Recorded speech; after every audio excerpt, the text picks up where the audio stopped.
crazy out here, man. I mean, it's a lot going on in the streets. It's a lot going on in the ghettos of the mind. I'm saying I write rhymes. Check. Feel my pain like it was yours. Crack addicts busting right through my doors. Bleeding on my lawn, I'm destined to be great. I swear, Jesus, read it on my palm. Tipsy, I'm calm, then I blow up like Vietnam bomb. Yo, guess who's back? Second day in a row. Without a guest.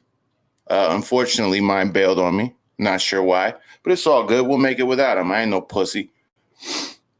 Ooh, I said that on air. No, I'm just playing. We don't do that here.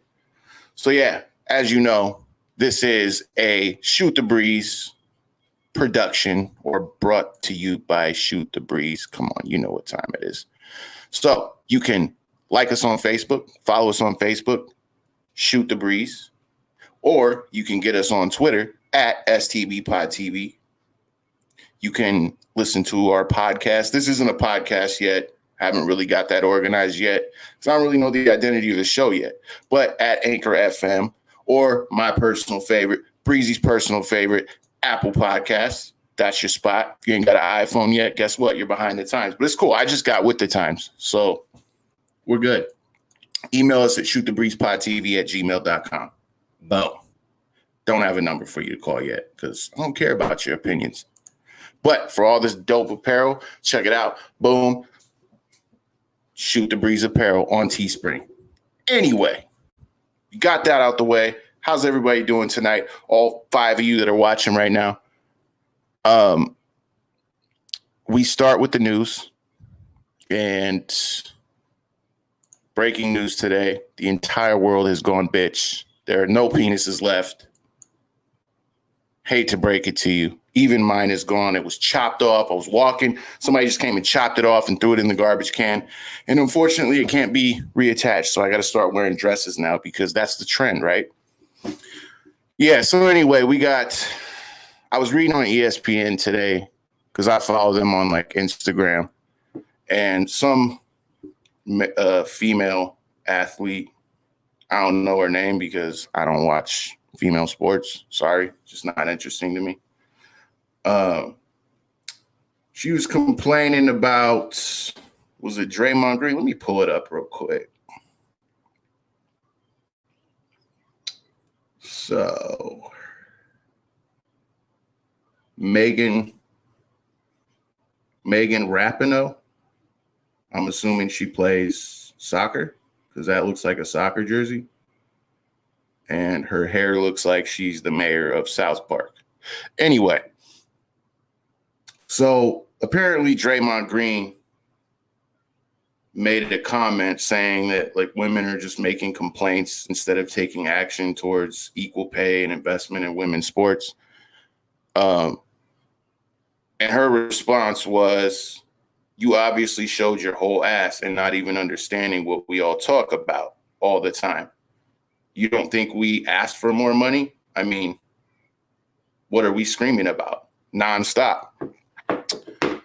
Well, here's the point, you stupid broad. And I'm just going to break this down to you.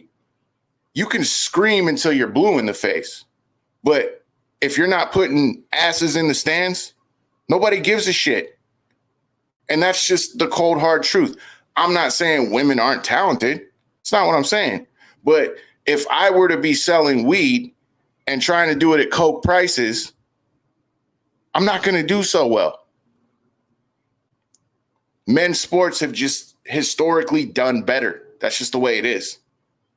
People want to see men's sports teams, professional sports teams. Girls wear men's sports jerseys. It doesn't really work too well the other way around, right? I mean, you might start seeing it.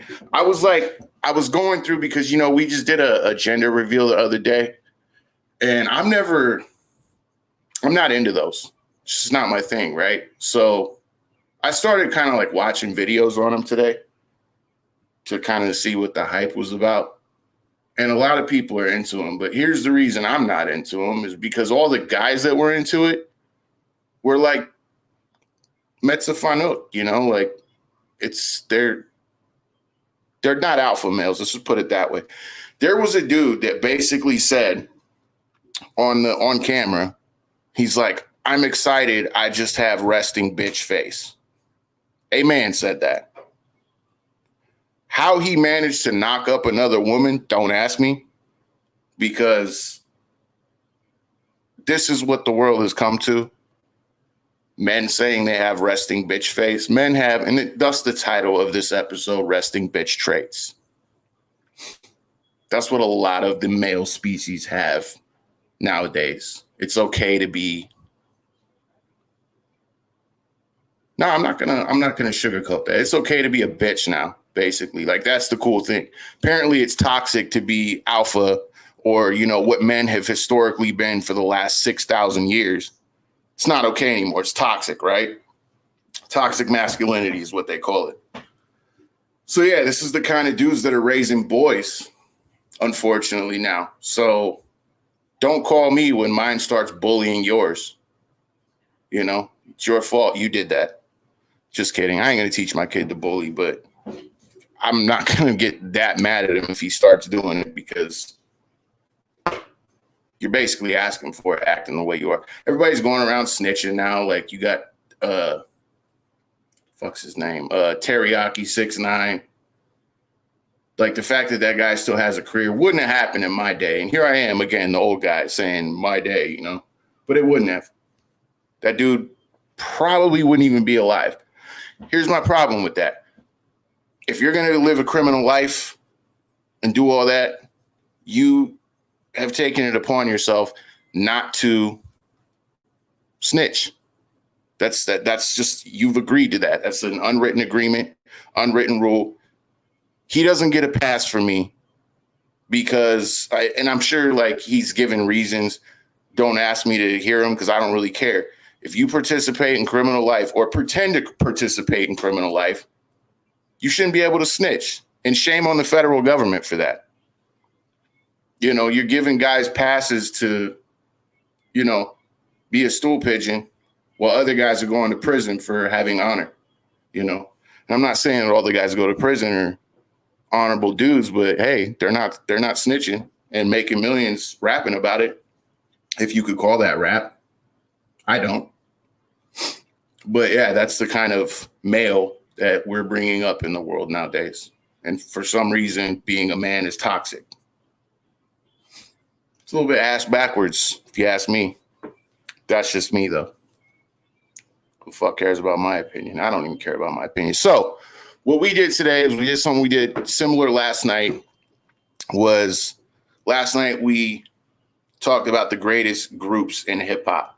And I kind of kept it from like 1986 to about 2004. So I did that same thing today.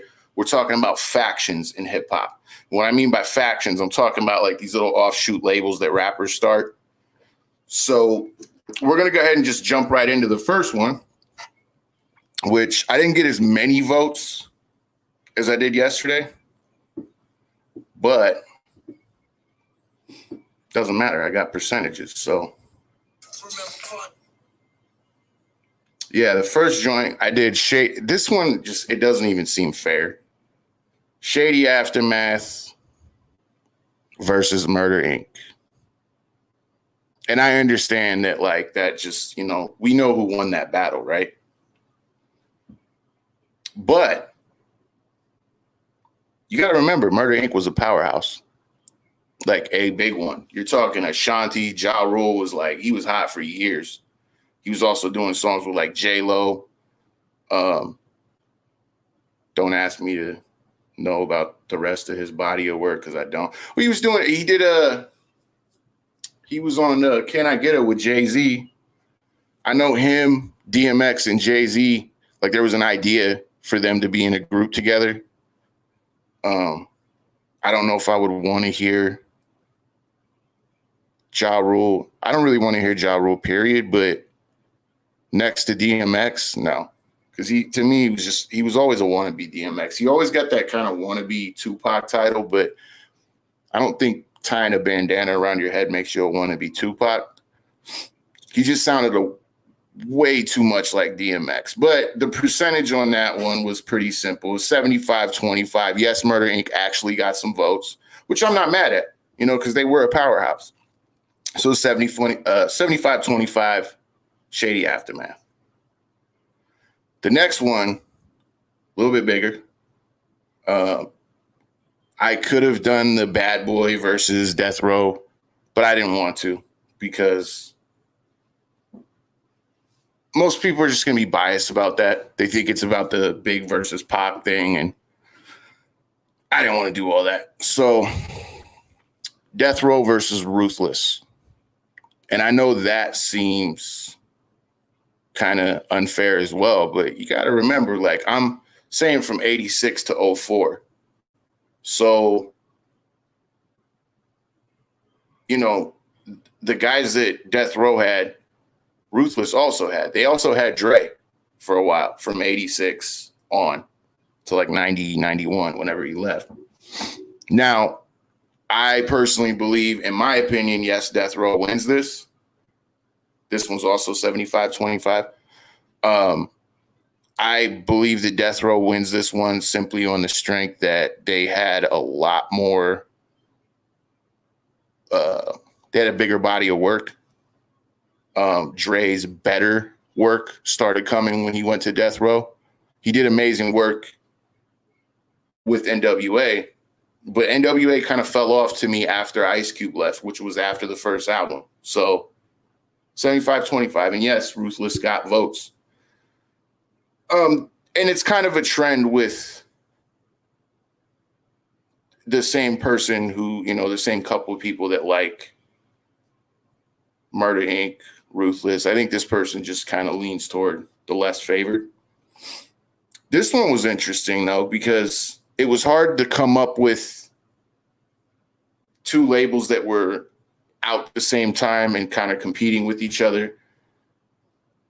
No Limit versus Cash Money. And I'm talking the original Cash Money. I'm talking BG, Big Timers, Lil Wayne when he was still Little Wayne, like not even an adult yet.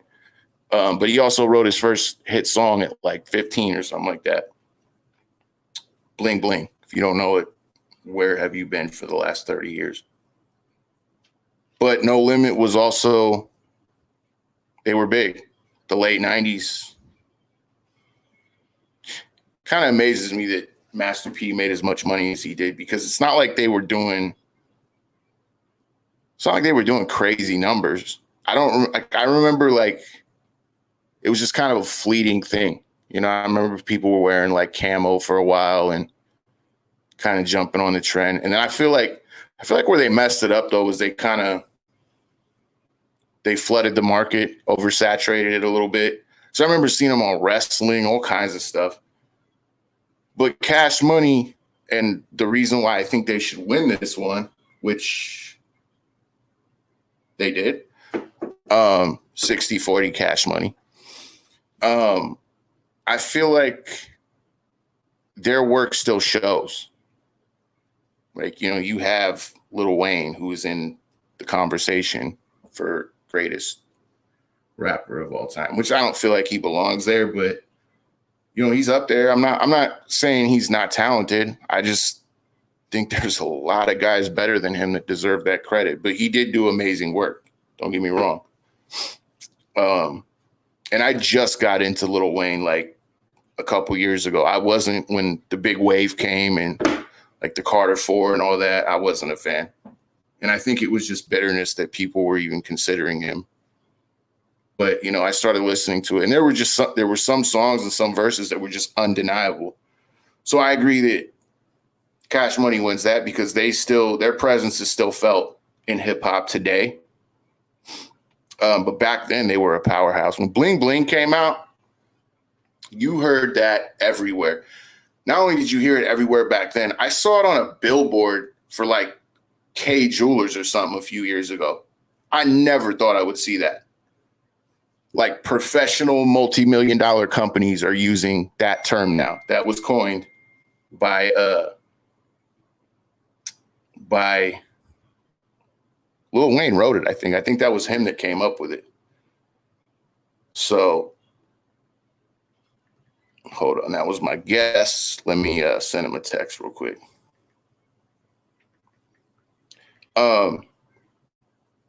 Yeah, I saw a thing where they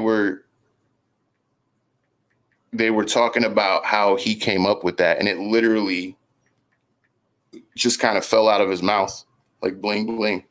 And it was one of those rare things that happens, just kind of magic happens. And dude, the guy was 14 or 15 at the time. He was really young. Like, now today's 15 versus back then's 15, totally different ball game. We were talking about this because even my wife, she's like 7 years younger than me, and there's a big difference there from when she was 15 and when I was 15. When I was 15, it was like really cool to have your own money, have a job, have a hustle, what have you. It was not cool to have your parents buying you shit. Most of my friends didn't have both parents.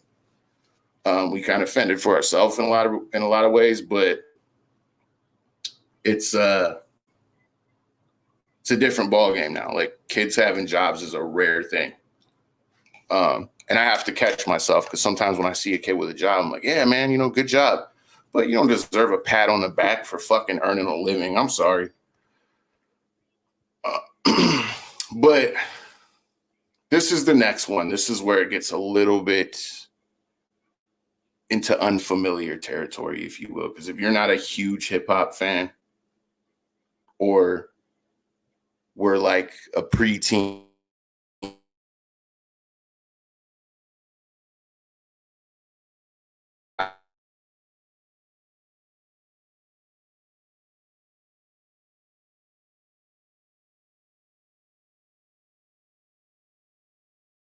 Ruckus and Tommy. And if you don't know, like, Ruckus had Talib Kweli, Mos Def, a lot of those guys. I think they had a little bit of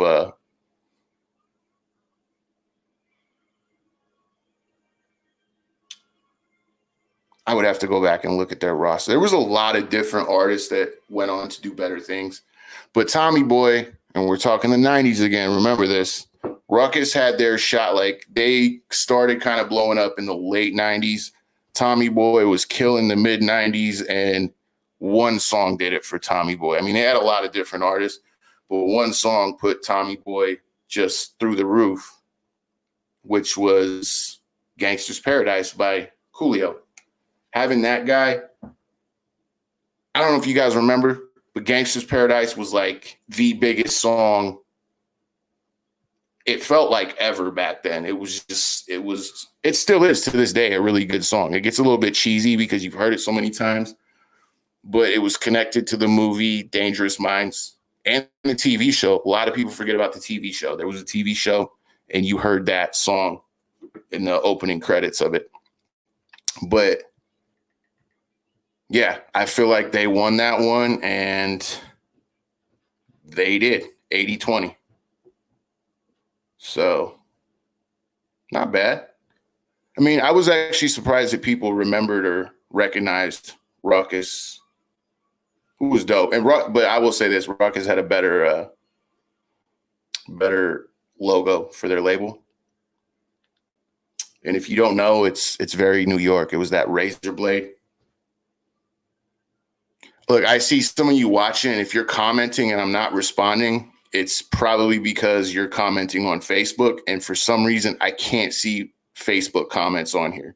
So I'll run it back and go check them. If not, just go to Shoot the Breeze Network on YouTube, and you can see it live there, and I'll see all your comments. Okay, so the next joint this is a good one, and it was kind of stalemated a little bit too. Rockefeller Records and Bad Boy Records.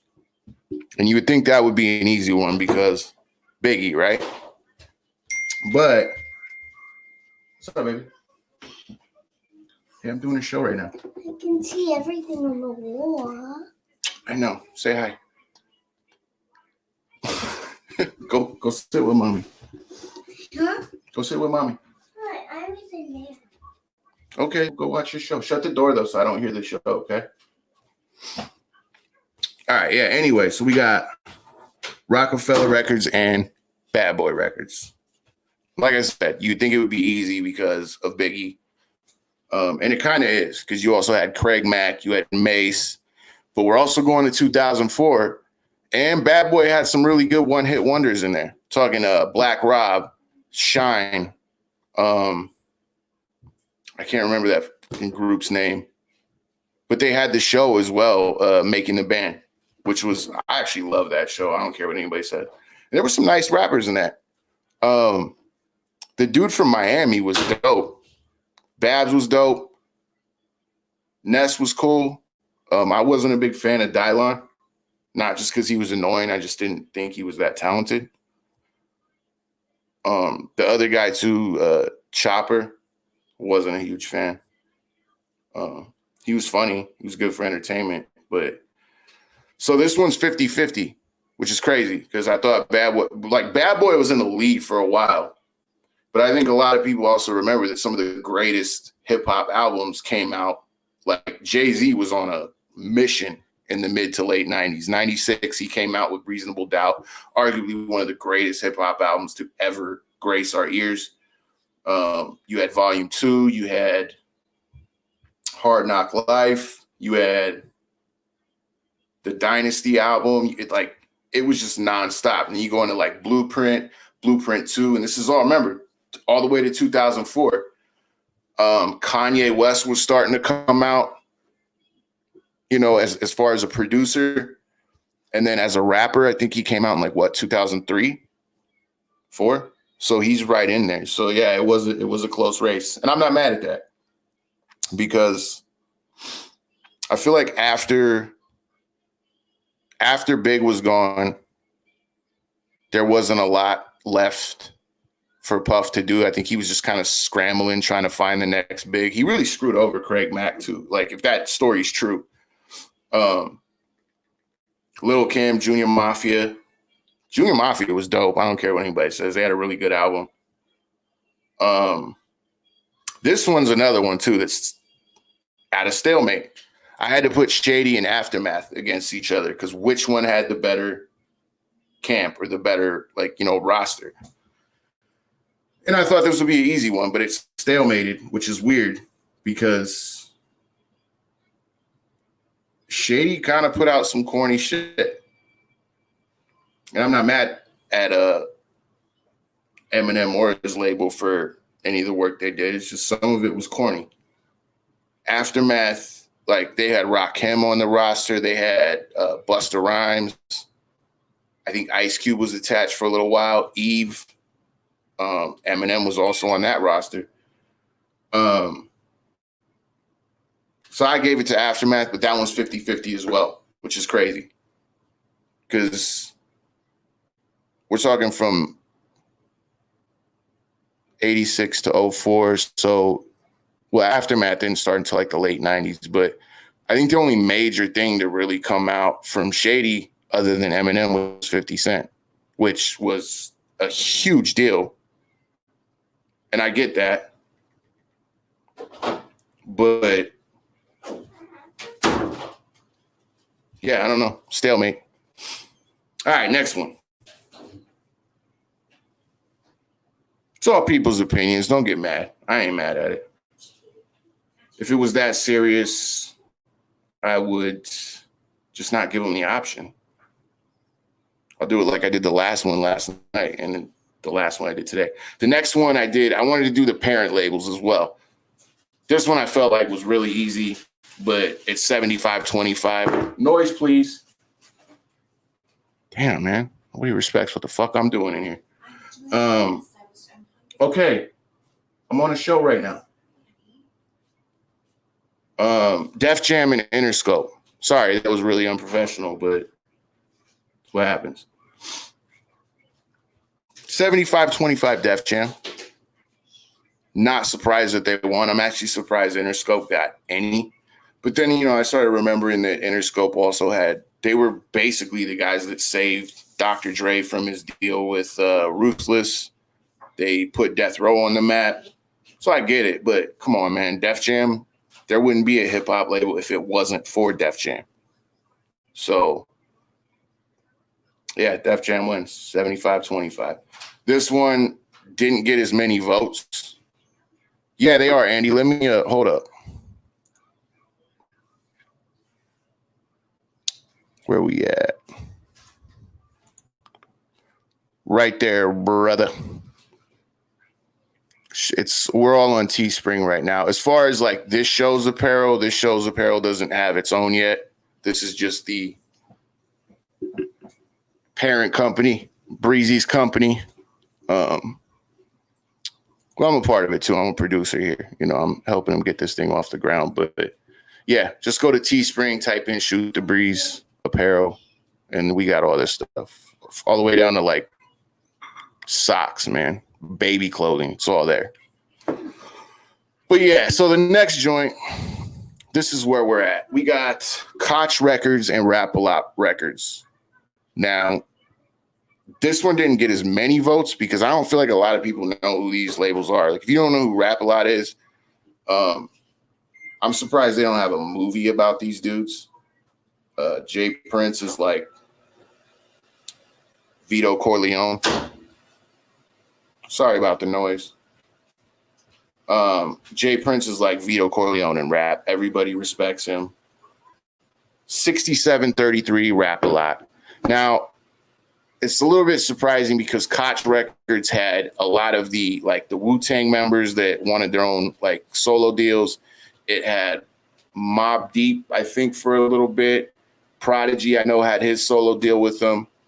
A lot of guys went to him, and what a lot of people said was it was the rap like graveyard, if you will, for guys that like lost the deal with Def Jam or whatever. But it had a lot of dope stuff coming out from it, and that's why it survived so long. It was a very underground label, and for people that loved underground music, that's how it goes. But yeah, Rap-A-Lot won that. So the next joint, I did a little poll. Rough Riders, DTP, G-Unit. So it was a three-way. No homo. And if you guessed DTP or G-Unit, it lets you know you got the wrong answer. Rough Riders was, there's actually a motorcycle club named after the Rough Riders. Come on. It don't get no more, like, Rough Riders started a culture, man. And big shout out to DMX too, man. Like, I really hope that guy pulls through. Always loved X. Dude is just like, he's his own entity, man. Like, there's no other rapper like him. Ja Rule tried for a little bit because they have raspy voices. It's crazy, man. Like, he had another album coming out too. A lot of dope features on there. Aside from like the one I'd heard that I wasn't that excited about was like Usher. And for obvious reasons, Usher. I don't want to hear Usher on a DMX record, you know. But hey, who knows? It might have been hot. But yeah, that was the poll for today. This is a short episode because I wasn't able to do that last night. We had Paulie and I got on a bunch of other subjects. So this is just a little 30-minute episode. Appreciate all 5 or 6 of you that tuned in. It's late, I realize, and a lot of our followers are on the East Coast, so they'll probably get this tomorrow. But you know what time it is. This is Shoot the Breeze Network. This is Shots in the Dark. So glad you guys tuned in. We're going to be back for more. Got more shows coming. Please tune in. If you didn't watch tonight, Breezy and Ant, they went and covered Beverly Hills Cop Classic. So if you haven't checked out the Extreme show, Andy, I appreciate you, man. Please keep coming back. It's going to get better. And hey, don't be afraid on this show. If you want to this is called Shots in the Dark for a reason.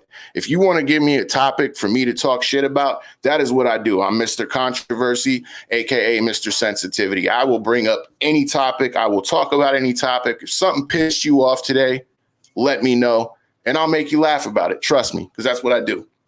You know, if you need to shout somebody out or if you need me to talk shit about somebody live on air, I will do it. If your ex is hounding you for child support, I will call her a bum bitch on the air right here. Why? Because I don't give a shit. That's just the way I do it. Or if it's a guy, I will still call him a bum bitch on the air. I don't care. That's what we do here. I got your back just like you got mine. Once again, this is a Shoot the Breeze production. I am Donnie Darko, your man, your favorite, your friendly neighborhood Italian. I'm out. It's crazy out here, man. I mean, it's a lot going on in the streets. It's a lot going on in the ghettos of the mind. I'm saying I write rhymes. Check. Feel my pain like it was yours. Crack addicts busting right through my doors. Bleeding on my lawn, I'm destined to be great. I swear, Jesus, read it on my palm. Tipsy, I'm calm, then I blow up like Vietnam bomb.